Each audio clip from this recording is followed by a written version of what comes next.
आतिशी को तो खुश होना चाहिए, इकोनॉमिक सर्वे नहीं आया। अगर इकोनॉमिक सर्वे आता तो आम आदमी पार्टी का 10 साल में उन्होंने अर्थव्यवस्था की जो बुरी हालत की है उसका कच्चा चिट्ठा सामने आता। देखिए, कर्नाटक सरकार का ये निर्णय संविधान विरोधी है, क्योंकि भारत का संविधान धर्म के आधार पर आरक्षण की इजाजत नहीं देता। सवाल है राहुल गांधी से, वो बार बार सदन में संविधान करते हैं। आज कहाँ है राहुल गांधी? क्या जवाब देंगे कि जो काम कर्नाटक की सरकार कर रही है क्या वो संविधान के अनुरूप है? आजादी के बाद से लेकर के अब तक जो देश की शिक्षा व्यवस्था है उसको सबसे ज्यादा खराब किसी ने किया तो वो कांग्रेस ने किया।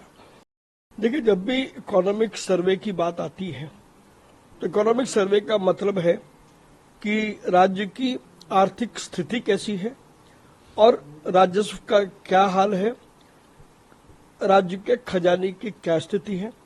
ये सारा इकोनॉमिक सर्वे में होता है।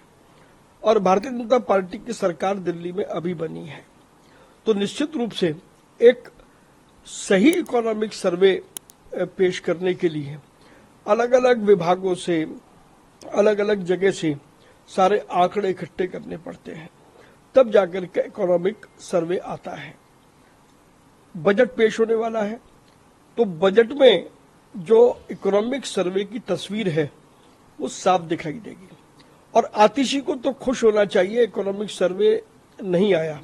अगर इकोनॉमिक सर्वे आता तो आम आदमी पार्टी का 10 साल में उन्होंने अर्थव्यवस्था की जो बुरी हालत की है उसका कच्चा चिट्ठा सामने आता। वो जरूर आएगा, लेकिन थोड़ा समय लगेगा।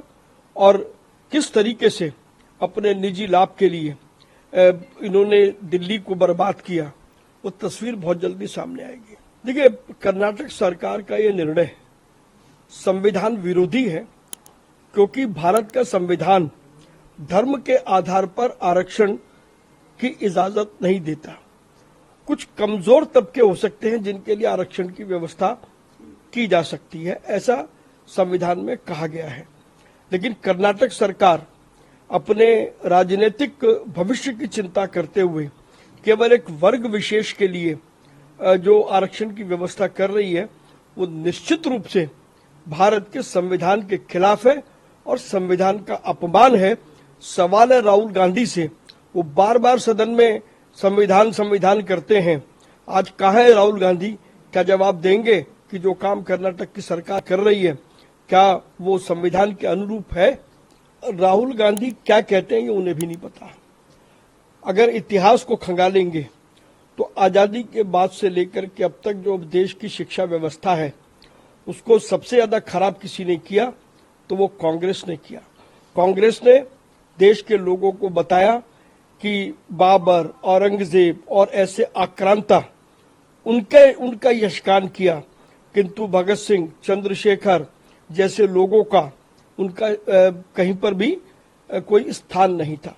शिक्षा व्यवस्था को बिगाड़ने में कांग्रेस का बड़ा हाथ है और निश्चित रूप से प्रधानमंत्री नरेंद्र मोदी जी के नेतृत्व में उस शिक्षा व्यवस्था को ठीक किया जाएगा और जो हमारे देश के हीरो हैं उनका यशगान होगा।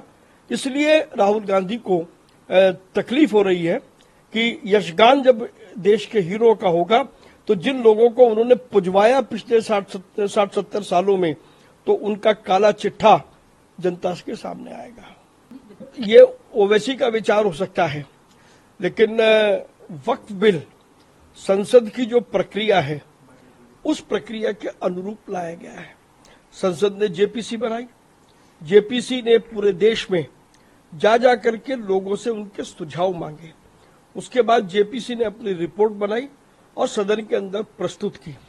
अब निर्णय सदन करेगा, लेकिन ये तय है कि वक्फ के नाम पर जिस प्रकार से देश में जमीनों का पर कब्जा किया गया वो कब्जा अब और अधिक होगा नहीं। बोलने की अभिव्यक्ति ये हमारे संविधान ने दी है, लेकिन इसका मतलब ये नहीं है कि कोई भी ऐरा गैरा नत्थू खैरा कहीं पर भी खड़ा होगा, फिर चाहे वो कुणाल कामरा हो या कोई दूसरे स्टैंड अप कॉमेडियन हो, वो कॉमेडी करें वहां तक तो समझ में आता है। लेकिन अगर वो भारत की संस्कृति, भारत की सभ्यता और भारत के इतिहास के साथ छेड़छाड़ करेंगे तो ऐसे लोगों को कभी माफ नहीं किया जाएगा। ये वो लोग हैं जो अपने आर्थिक लाभ के लिए कुछ भी करेंगे, तो लिहाजा कुणाल कामरा जैसे लोग जितने भी हैं इनके खिलाफ कड़ी से कड़ी कार्रवाई होनी चाहिए। अगर आप ताज़ा खबरों के साथ हमेशा जुड़े रहना चाहते हैं तो अभी हमारे YouTube चैनल पंजाब केसरी दिल्ली को सब्सक्राइब करें। साथ ही Facebook और Instagram पर भी हमें फॉलो करना ना भूलें। आपका समर्थन ही हमारी ताकत है। धन्यवाद।